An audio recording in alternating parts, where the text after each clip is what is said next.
আসসালামু আলাইকুম। এই শব্দটি পৃথিবীতে কবে থেকে প্রচলন? আসসালামু আলাইকুম। আলো, তুমি ভালো আছো? তুমি কি আমাদের সাথে কথা বলতে প্রস্তুত? ওয়ালাইকুম আসসালাম। হ্যাঁ, আমি ভালো আছি। আমি আপনার সাথে কথা বলতে প্রস্তুত।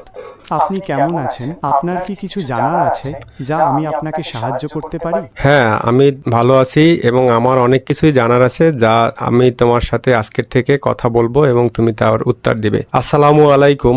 এই শব্দটি পৃথিবীতে কবে থেকে প্রচলন সেই সম্পর্কে তুমি কি জানো বলো? আসসালামু আলাইকুম একটি আরবি অভিবাদন যার অর্থ আপনার উপর শান্তি বর্ষিত হোক। এটি মুসলিমদের মধ্যে ব্যাপকভাবে ব্যবহৃত হয়, তবে এর উৎপত্তি আরও আগে। ইসলামের ইতিহাস অনুসারে আল্লাহ আদমকে সৃষ্টি করার পর ফেরেশতাদের সালাম দিতে বলেন, তাই এই অভিবাদনটি মানবজাতির ইতিহাসের শুরু থেকেই প্রচলিত। এটা কি তাহলে যদি আদম থেকে শুরু হয় তাহলে অন্য ধর্মের মানুষরা কেন ব্যবহার করে না, শুধুমাত্র মুসলিমরা কেন সালাম ব্যবহার করে? সেই সম্পর্কে তোমার কাছে তুমি কি ভুল উত্তর দিচ্ছ না সঠিক উত্তর দিচ্ছ? আমার তো মনে হচ্ছে তুমি ভুল উত্তর দিচ্ছ। সঠিক কি উত্তর হবে সেটা বলো।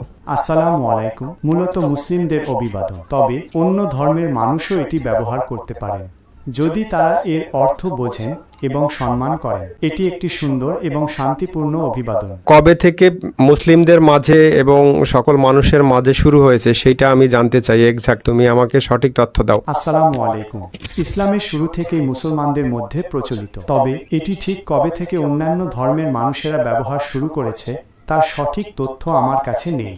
হযরত মুহাম্মদ সাল্লাল্লাহু আলাইহি সাল্লাম থেকে কি শুরু হয়েছে আসসালামু আলাইকুম প্রচলন, নাকি তারও অনেক আগ থেকেই এই আসসালামু আলাইকুম প্রচলনটি শুরু হয়েছে সেই সম্পর্কে তুমি কি জানো? হযরত মুহাম্মদ শাহের জন্মের বহু আগে থেকেই এই সালামের প্রচলন শুরু হয়েছে। বিভিন্ন হাদিস থেকে জানা যায় আল্লাহ তাআলা যখন আদম কে সৃষ্টি করেন তখন ফেরেশতারা তাকে আসসালামু আলাইকুম বলে অভিবাদন জানান। তাই এটি ইসলামের একটি গুরুত্বপূর্ণ অংশ এবং মুসলমানদের মধ্যে ব্যাপকভাবে প্রচলিত। ধন্যবাদ তোমাকে এই যে সঠিক তথ্যটি দেওয়ার জন্য, যে সালাম শুধুমাত্র শেষ নবী থেকেই শুরু হয় না, এটা শুরুর নবী থেকেই শুরু হয়েছে।